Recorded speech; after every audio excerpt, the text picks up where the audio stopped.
प्रभु यीशु मसीह के मधुर और मीठे नाम में सभी को जय मसीह की। आइए आज की इस सुंदर सुबह में परमेश्वर के वचन आज हमसे क्या कहना चाहता है हम देखेंगे। निकालिए मेरे साथ दानियल उसका 3 अध्याय 4 से लेके 6वीं पद तक। वहाँ पर इस प्रकार लिखा है, तब ढिंढोरियों ने ऊंचे शब्द से पुकार कर कहा, हे देश देश और जाति जाति के लोगों और भिन्न भिन्न भाषा के बोलने वाले, तुमको यह आज्ञा सुनाई जाती है कि जिस समय तुम नरसिंग, बांसुरी, वीणा, सरंगी, सितार, शहनाई आदि सब प्रकार के बाजों का शब्द सुनो, तुम उसी समय गिरकर नबूकदनेस्सर राजा की खरी कराई हुई सोने की मूर्ति को दंडवत करो। जो कोई गिर कर दंडवत ना करेगा वह उसी घड़ी धधकाते हुए भट्टे के बीच में डाल दिया जाएगा। इस वचन के द्वारा परमेश्वर के नाम की महिमा हो।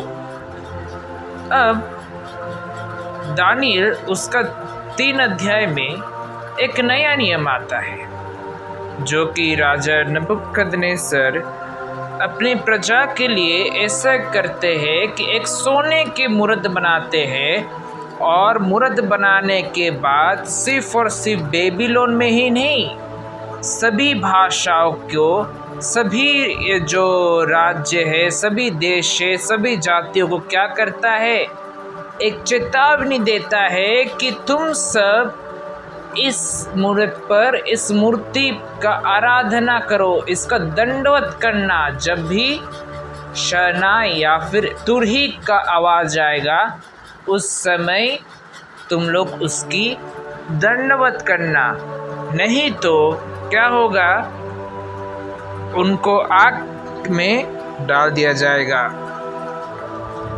इससे एक और बात याद आता है, जब हम लोग दूसरा थिस्सलुनीकियों की पत्री उसका 2 अध्याय 3 और 4वीं पद को पढ़ते हैं। वहाँ पर इस प्रकार लिखा है, किसी रीति से किसी के धोखे में ना आना, क्योंकि वह दिन ना आएगा जब तक धर्म का त्याग ना हो ले और वह पाप का पुरुष अर्थात विनाश के पुत्र प्रकट ना हो, जो विरोध करता है और हर एक से जो ईश्वर या पूज्य कहलाता है अपने आप को बड़ा ठहराता है, यहाँ तक कि वह परमेश्वर के मंदिर में बैठकर अपने आप को ईश्वर ठहराता है।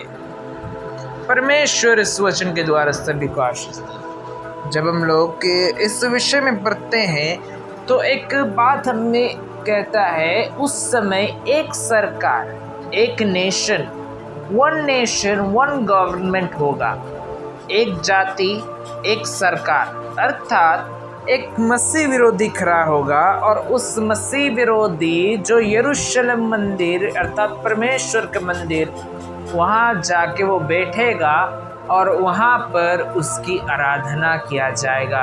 सारे लोग उसकी आराधना करेंगे। जो आराधना करेंगे वो बच जाएंगे, जो नहीं करेंगे वो मर जाएंगे।